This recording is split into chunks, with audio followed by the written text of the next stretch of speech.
Welcome to Latina Mic Drop, the podcast where you can show up and show out, where bold moves are not only encouraged but the standard. This is where excellence meets simplicity and common sense. I'm Miriam Simon, your host, a leadership coach, author, speaker, a mom of 3 young adults, a grandma in my 40s, and a spouse to the most beautiful, kind soul. On a mission to empower 1 million people to continue to tap into their exponential power. If you're out there building your own family and your own future from scratch, you're in the right place. Join me as we explore the stories, strategies, and secrets that can turn your hustle into legacy and peace of mind. Ready to transform your life? Let's get started.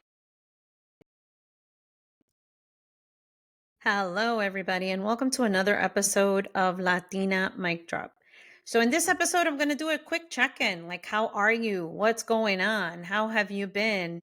What is new with you? And I wanted to do the quick check-in because we are in March. We're almost at the end of March, and we are in month 3, day 83, when this podcast is released on Monday, the 24th. That means we have 282 days left of the year. And I wanted to double check and see with you and give you an opportunity for you to check in with yourself as well to say, you know what? Hey, I want to check in on my New Year's resolutions. Am I staying on track? Have I forgotten what my New Year's resolutions are, right? Maybe we don't even know what they are anymore. What did I write on that piece of paper? What were my goals for 2025? How was I going to thrive this year in 2025, right? 30 to 40% of Americans make resolutions every year. And younger adults ages 18 to 29 are the ones that most likely to set the goals. That's an interesting one, right? But the crazy part is that the success rates are only 9% of people actually successfully keep the resolutions for the entire year. And 23% quit within the first week. Oh, wow. So some people gave up a long time ago. And 43% by the end of January. So that's almost half of the people that did come up with resolutions have already let them go. But you know what? The good thing is that we're in quarter 1, right? We still have quarter 2, 3, and 4 to go. So there's always time to go ahead and go back in and get yourself back into the game and go ahead and take a look at what those goals were. And you know what? Sometimes it changes. Like sometimes things are different from where we were December 31st or January 1st or that first week in January or whenever it was that you were planning your goals. And now we're heading into April. We're in spring now, right? Before it was winter. Now we're in spring. So now it's time to go ahead and reassess and say, you know what? Where am I? Right? Where are you in your goals? Let's create an assessment, do an assessment of what were those goals. Go find them, go dig them up, go take a look at what you thought you wanted to do, and take a look at your core values. If you didn't get a chance to see the podcast about core values, I had an episode before. You can go take a look at that episode. And then you want to be able to go ahead and take a look and make an assessment as to where are you with your goals? Are you on track with your goals? Did something happen that I need to change and pivot? Because part of life is being able to change and pivot. Sometimes things change, maybe a job change, maybe a new supervisor came in, maybe you are the new supervisor, maybe, a baby came, who knows, you adopted a puppy or a cat, or you have a new pet, or something happened where now you need to reassess and go ahead and say, you know what, let me take a look at my goals, what I set for the year, and let me see if they're on track with everything that I want to accomplish. And maybe you have accomplished them, and now you can say, you know what, maybe now I can go ahead and set new goals and do new things, because sometimes that happens too, where we're overachievers and we immerse ourselves in the things that we want to accomplish and we go ahead and do them. And so this is the perfect time too, because the average resolution lasts about 3 to 4 months.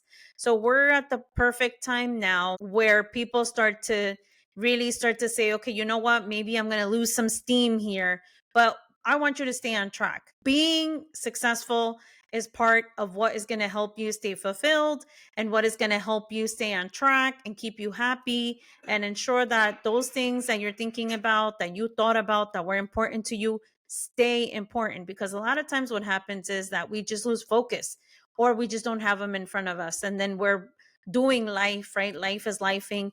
And then we don't get an opportunity to go ahead and say, you know what? This is my goal. This morning, I'm going to wake up early, or tonight, instead of watching Netflix or instead of doing something, an hour of this or an hour of that, what I'm going to do is I'm going to go ahead and sign up for that course, or I'm going to go ahead and take that extra, navigation tool that I needed, or I'm going to go ahead and do my first post, or whatever it is that you've been thinking about. And I challenge you to the Sin Miedo challenge. Like, let's try to hone in on that fear sometimes that we have. Sometimes stops us from being able to do what we want to do. And sometimes it's like, oh my God, all these different fears come up for us. But check in with yourself and see, is it real? Is it really going to be that bad? And if you don't like something that you post, you can always take it down, right? But there are ways that you can stay on track and that you can go ahead. And so this is the one right now. Doing a check-in is the perfect time in month 3 of the year, right? We're about to end quarter 1, where you can say to yourself, you know what, let me check in. I'm on day 83 of the year. We have 282 days left to accomplish these goals, if they are within that time frame, right? I have goals that I have set 4 or 5 years from now. I have goals that I have set for 6 months from now. I have goals that I set for next month, right? My book is coming out April 11th. So I am set on that. I'm making sure that I am hitting the target, that I'm reading those chapters, that I'm checking in with my publisher, that I'm doing all the things that need to be done so that we can go ahead and get that book out. What are the gaps? What are the things that I'm missing that I haven't been able to do? Have I not signed up for that gym membership? Have I not bought the Zumba app, right? I've been thinking about the Zumba app from the beginning of this year. And so I've been trying to figure out, like, what is it that I want to do? Am I going to be dancing in my living room? We've been wanting to remodel this room, actually, my bedroom. I have a little space right now where we have the couch and the TV up here upstairs. What happens is that I can't dance. I don't have enough room to move around. Then we also have the basement downstairs, right? But it gets cold down there. I don't really like to be down there. But and that's just me being picky. But I'm thinking about, like, what is it? Or there was this other place that I really wanted to check out that had dance classes. And I was thinking, like, do I want to make the commitment that every single Tuesday or Wednesday at 7, 8 o'clock at night, right after work, coming from New York to New Jersey, am I going to get in my car and go ahead, right? But there's a lot of other things that I'm doing as well. So the dancing is kind of taking a little bit of a lower priority at this moment because of my business, the podcast, coaching, my regular 9 to 5. And so right now it doesn't have the priority level. So what I do is I say, okay, on a scale of 1 to 10, how important is it for me to accomplish this goal? Right? So the dancing piece is not that critical. Right now it's at a 2. So that's why it doesn't have the level of importance that the other ones do.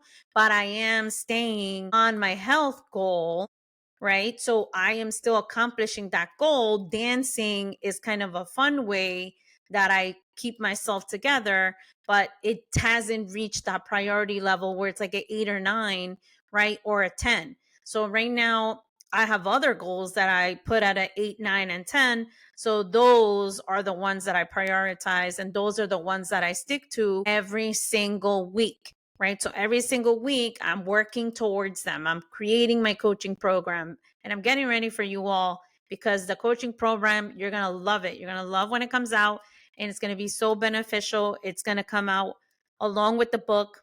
So I have a lot of things planned, and I'm working on a lot of different ways and a lot of different things that I'm going to add to the book, because I love to add, little resources.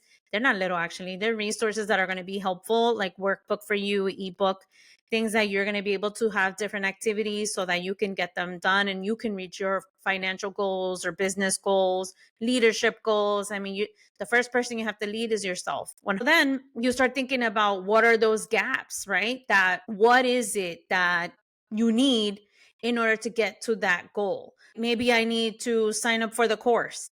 Another thing that I've been thinking about is probably taking a blogging course. So I know somebody who actually helped me with the podcast, and it was an excellent opportunity to be able to learn from her, from Janice Torres. And I loved working with her. She's awesome. If you get a chance, and actually, if you haven't, go ahead and sign up for her courses because she does a great job of teaching you all the ropes before. So she's giving you the blueprint to do it the easy way. So I've been thinking about that. But like I mentioned before, right, I have some other things that I'm getting done first. So that one is kind of taking a back seat. And I hope to join the next time when I have a little bit less to do and the book isn't a priority anymore. The book is out, but then I'm doing other things to promote the book because you continue to do it throughout the year. It doesn't just, automatically sell itself. And so then these are the kinds of things you start to look at and you say, okay, what are the gaps to reaching the goal? Is it that I need to take a course? Is it that I should go back to school? Is it that I need to, save money to buy a car? Is it that I need to start opening a high yield savings account so that I can start putting my money in buckets so I can go on that vacation, in the summer or fall or whenever it is that you want to plan your trip? Whatever it is that your goal is, it's always important to assess where you are within reaching that goal, right? What are the gaps? What are the steps? What are the different things that I need to be able to get to that next level, get that goal accomplished, put that green check mark next to it? And then what is the plan, right? What is the plan? How am I going to get there?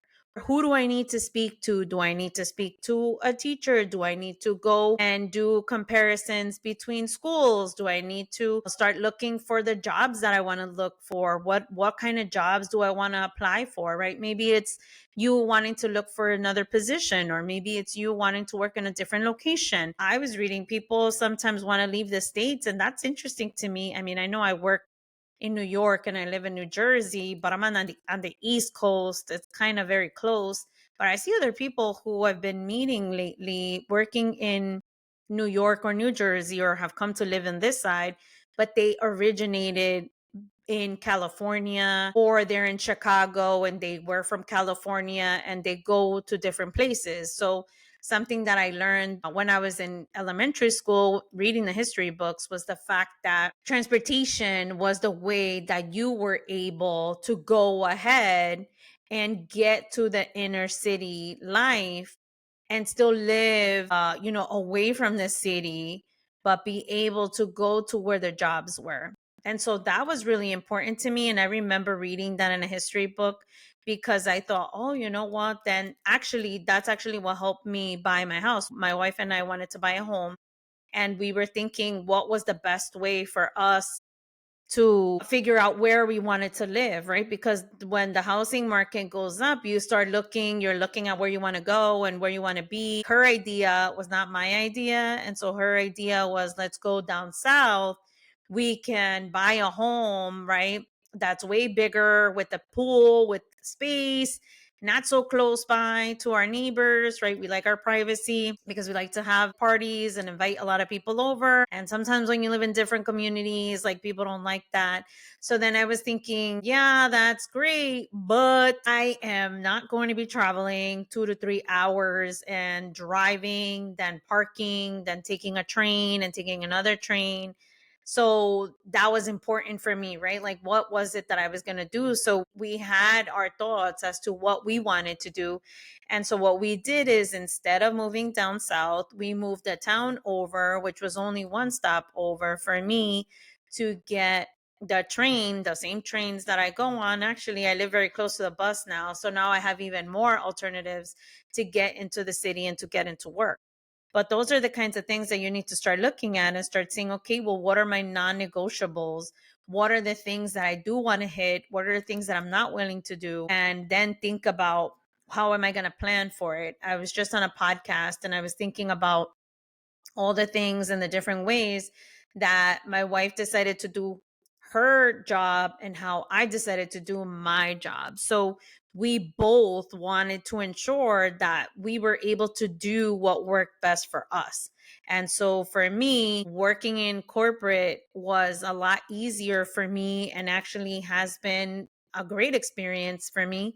And for her, working in operations, even though we kind of started in the same kind of job, that's how we met. Now we're in two different areas of the industry. We both love what we do. And so it's important that based on what your skills are, what you're willing to do, and what you're not willing to do, then you can figure out what the best path is. So, in recap, right, what you want to do is to make sure you're checking on your goals and you're reaching those goals, because that's important. In order for us to be fulfilled, we need to be happy and excited and do the things that are important to us. And yes, we have family. Yes, we have things that we're taking care of, but it is very good. Okay, let me tell you, it's very good for you to go ahead and take the time to check on those goals that you wanted to accomplish, right? There's some money goals that I have that I started working on at the beginning of the year. And so I'm working through those goals. And has it been that easy? No, but I know my priorities, and I know that that one has a level of 10 on my priority scale. How much do I want to get that done? And that is something that I want to get done. That is something that I need to get done in order for me to be able to do so many other things later on. And so I have a lot of plans and a lot of things going on, and I want to be able to help my kids even more than I do already. I'm working on it, right? So I even signed up for Cultura and Cash book club with Erica from Blissful Vita. And so I love to be in community. Now I've learned, before I used to do things all by myself and try to figure things out alone, but not anymore. The last 2 years are the years that I've been reaching out, joining different communities. Remember, reaching wider, not higher, and setting those goals and being able to do it. And sometimes that's what you need to do. Sometimes it is doing it in community and learning from other people that have the experience that you don't have. So yeah, I make money, but guess what? I didn't take any courses on how to invest. Yeah, I do, but I didn't know how, and I would take the recommendations from other people. But now that we have Latina financial coaches, now I take advantage of those opportunities and let me learn more. I mean, I'm always thinking, even if I knew about it, right? And I know quite a bit of things, but I was thinking, okay, like what else should I know? Let me see what other people are doing so that it can help me out too. So why not? And never claim to know everything, because there's always something we can learn. And then you want to go ahead and check and see, where are you, right? Where are you in your goals? What do you need to do? What are those gaps that you are thinking about? What are those gaps that are holding you back? Or what are those gaps that you need? What are those steps you need to take? What is it that you don't have to accomplish that? So one of the things that I did when I knew that I wanted to double my income, I started pulling the jobs, and I said, okay, this is the job description. This job makes 50,000 to 150,000. Okay, this next job makes 150 to $200,000, right? So then I started to say, okay, what do I need to get to this level? Then what do I need to get to that level? And so I started to do my research and pull that all down and say, okay, well, the first thing I needed was my degree, because in the job that I was working at that time, during that time, the organization was not using experience in lieu of the degree. Thankfully, now they do that. But at that time, it was a necessity for me to get it. So then I went back to school. So then I went to school as an adult, did what I needed to do. And then I said to myself, okay, I need the degree in X, Y, and Z in order to be able to do this kind of job and make this kind of money. Right. So then you start to say, okay, these are the gaps. All right. Then what I did one time was I doubled on my courses because I wanted to get it quicker, faster, so that when the next job opportunity came, I didn't have to wait another 6 or 8 months, I could just go ahead and apply to the job. Then I would have the degree. There would be no excuses because I had just missed the job that I really wanted because I didn't have the degree.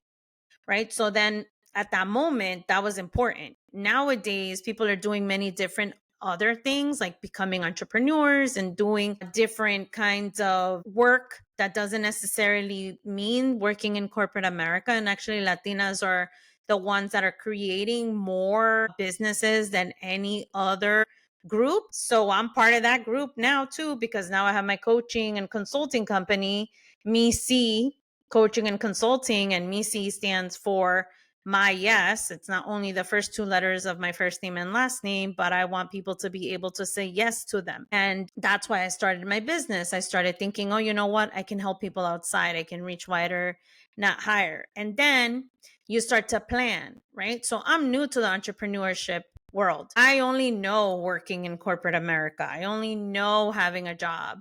So what am I doing? I signed up for an entrepreneur class. I signed up to be with other individuals who have done this, and I'm learning from them. I even signed up to be part of a book launch team for a beautiful business of the book from Rosalie Ains because I wanted to be able to learn as much as I could. And it's definitely a risk that I was taking. And so I needed to know what are the risks or what is it that I don't know about being an entrepreneur that I should know, and then learning about, well, what are the types of businesses that I can open. So I started to do my research on that too, right? Because it's not just for the hell of it. My goal is I want to open a business. All right. But then it's like, okay, well, what kind of business are you going to have? What are you going to sell, or what are you going to be about? What's your message? What's your mission? What's your vision? There's so many different questions, and everything will come, but you need to do the work, right? So doing the work is what's going to get you to that execution. I really wanted to check in with you. I really hope that you're doing as much as you can, that is staying on track.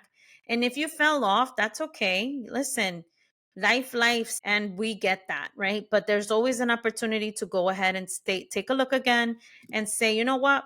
Let me revisit those goals, or let me go look at my phone, put them in my phone. I do a lot of journaling and entering notes in my phone because that's what I have with me all the time. And that's actually what keeps me on track too. Sometimes I have lists in there of how I keep on, how I stay on track with everything. And you do what works for you. That's the most important part. And I want to be able to be that person who can be your accountability partner and help you get to your goals and help you get to the next level. So we're on day 83 or so by the time you listen to this podcast, and we have 282 days left. So it's your time to thrive. Let's go from surviving to thriving and taking those steps, making anything that you want to happen. And let's be intentional with it. Thank you for joining the episode, and I will see you on the flip side. Take care. Tuning in to Latina Mic Drop. Remember, you're not alone on this journey. We're building something extraordinary together. If today's episode inspired you, subscribe, leave a comment, and share it with someone who needs to hear it. For one-on-one coaching and more resources, follow me on your favorite social media platforms at author Miriam Simon, or visit my website at Miriam Simon Online. Until next time, keep turning your tattoos into pearls of wisdom and your dreams into reality. Stay strong, stay focused, and let's make history.